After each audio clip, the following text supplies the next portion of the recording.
আছেন? আশা করি ভালো আছেন, আমিও ভালো আছি। তো আজকে আমি বাজারের দিকে একটু গেছিলাম, দেখলাম ওখানে পেঁয়াজকলি আর মরলা মাছ বিক্রি হচ্ছে। সেখান দিয়ে আমি পেঁয়াজকলি আর মরলা মাছটা কিনে নিয়ে এসেছি। তো পেঁয়াজকলিটা শীতকালে খাওয়া হয় না, তাই কিনে নিয়ে এলাম। তো তার রেসিপি বানিয়ে আপনাদেরকে দেখাবো। আজকে পেঁয়াজকলি দিয়ে আর মরলা মাছ দিয়ে রেসিপি বানিয়ে আপনাদেরকে দেখাবো। পেঁয়াজকলিগুলো আমি এইভাবে কেটে নিচ্ছি।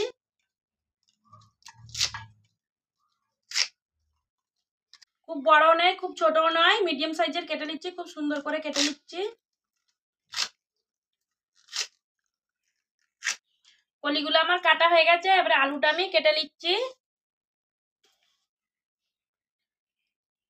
দেখুন এইভাবে কেটে নিচ্ছি আমি লম্বা লম্বা করে,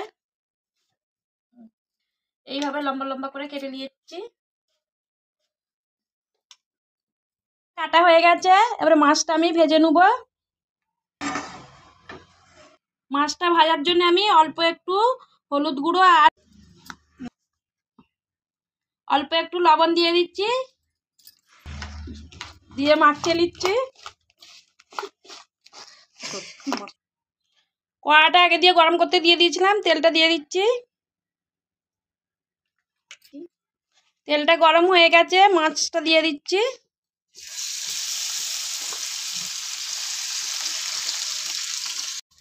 মাছগুলো আমার ইপিট উপিট করে ভাজা হয়ে গেছে, ভালো করে ভাজা হয়ে গেছে। এবারে তুলে নিচ্ছি।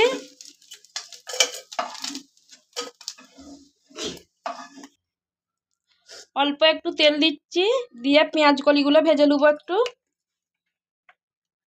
কলিগুলো দিয়ে দিচ্ছি তেলেতে।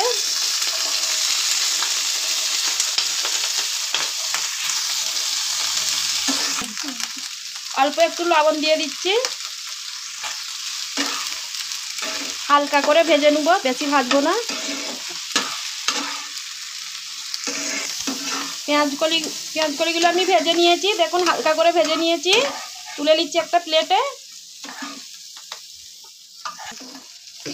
পেঁয়াজ কলিগুলো ভেজে নিয়েছি, পেঁয়াজ কলির হালি গন্ধটা চলে যাবে বলে, তাই পেঁয়াজ কলিগুলো ভেজে নিলাম।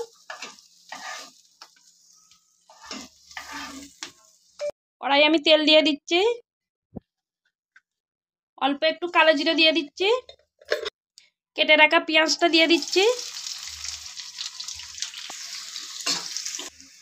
1 চামচ আদা রসুন বাটা দিচ্ছি।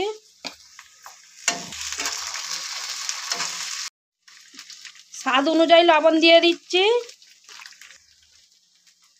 1 চামচ হলুদ গুঁড়ো দিয়ে দিচ্ছি। 1 চামচ লঙ্কা গুঁড়ো দিয়ে দিচ্ছি। ধনে গুঁড়ো 1 চামচ দিয়ে দিচ্ছি। জিরে গুঁড়ো 1 চামচ দিয়ে দিচ্ছি। একটু নাড়িয়ে চাড়িয়ে নিচ্ছি। একটু পানি দিয়ে মশলাগুলো কষে নিচ্ছি ভালো করে।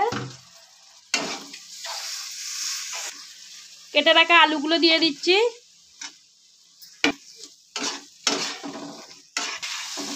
আলুটা আমি কষে নিচ্ছি 2 মিনিটের জন্য, ভালো করে কষে নিচ্ছি। কষা হয়ে গেছে, পানি দিয়ে দিচ্ছি আমি পরিমাণ অনুযায়ী।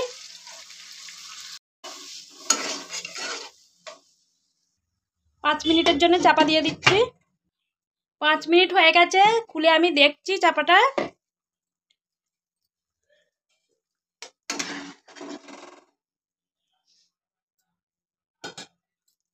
কেটে রাখা টমেটোগুলো দিয়ে দিচ্ছি।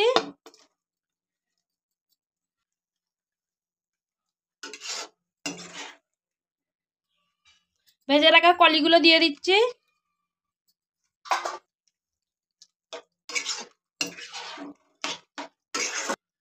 আবার আমি 5 মিনিটের জন্য চাপা দিয়ে দিচ্ছি। 5 মিনিট হয়ে গেছে, চাপাটা আমি খুলে দেখছি।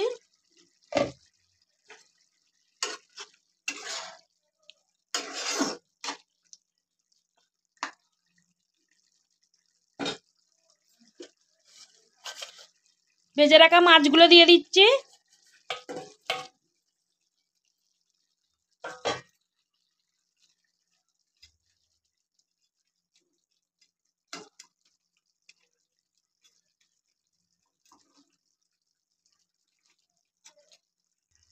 আবার আমি 2 মিনিটের জন্য চাপা দিয়ে দিচ্ছি।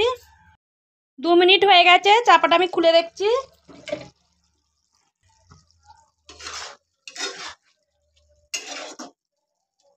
এই দেখুন আলুটা সেদ্ধ হয়ে গেছে। এই দেখুন গরম মশলাটা উপর দিয়ে ছড়িয়ে দিচ্ছি। অল্প একটু ধনেপাতা কাটা দিয়ে দিচ্ছি। এখানে আমি 3টে কাঁচা লঙ্কা কেটে রেখেছিলাম দিয়ে দিচ্ছি। তরকারিটা আমার রেডি হয়ে গেছে, আমি চাপা দিয়ে গ্যাসটাকে অফ করে দিচ্ছি। একটা প্লেট আমি তুলে নিচ্ছি।